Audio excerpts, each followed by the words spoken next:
Mga katropa, isang mapagpalang umaga po sa inyong lahat. Meron lang po tayong pupuntahan. Titingnan po natin kung anong sitwasyon niya doon. Yung aking apo po kasi is nag-aaral na siya ng ano bang tawag doon?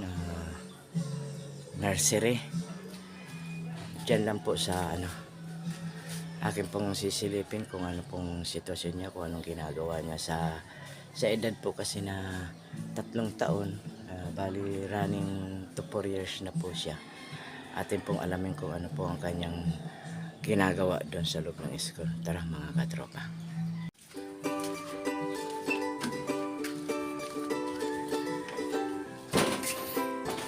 Yan.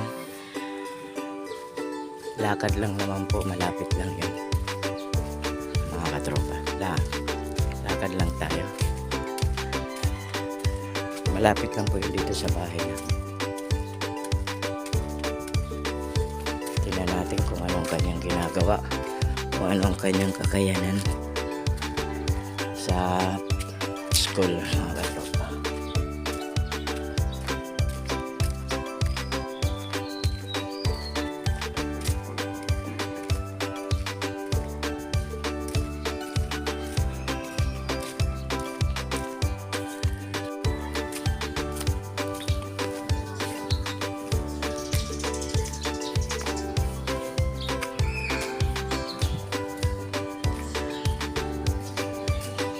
Ayan, dito na po tayo mga katropa.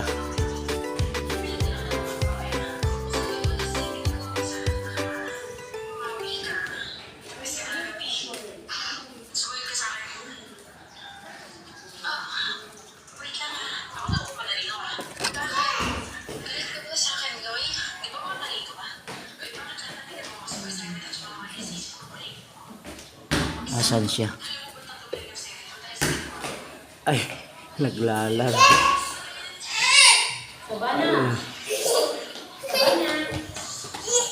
Naglalaro siya mga katropa.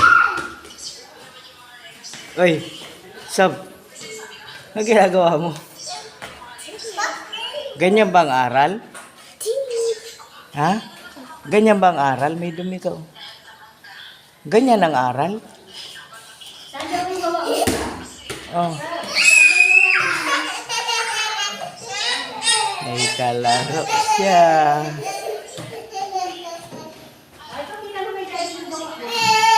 Asan gawa mo? Tingnan ko. Asan ang gawa mo? Tingnan ko.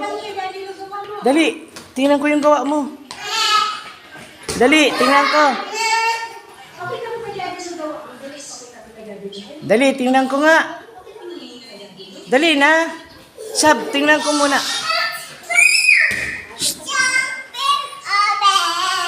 O, kunin mo muna yung gawa mo. Tingnan ko. Dali. Dali. Ayaw niya. May kalaro na siya. Yan. Mga kaklase niya.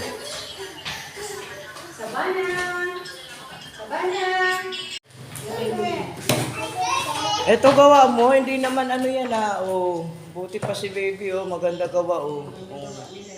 Oh. Ganda lang gawa nila, oh. Kay Sabana, oh. Pinakamaganda. Hindi tapos. Tapusin mo muna to, dali. Color ka muna dito, oh. Uy. Oh. Oh, kala ko aral ka na. Laro lang pala. Okay na yan? Parehas lang yun silang dalawa eh.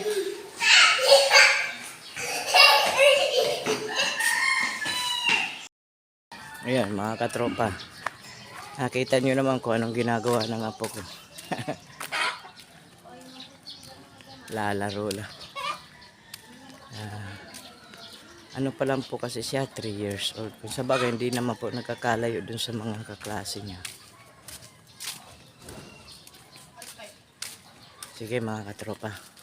Mamaya antayin ko na lang siya pag uwi.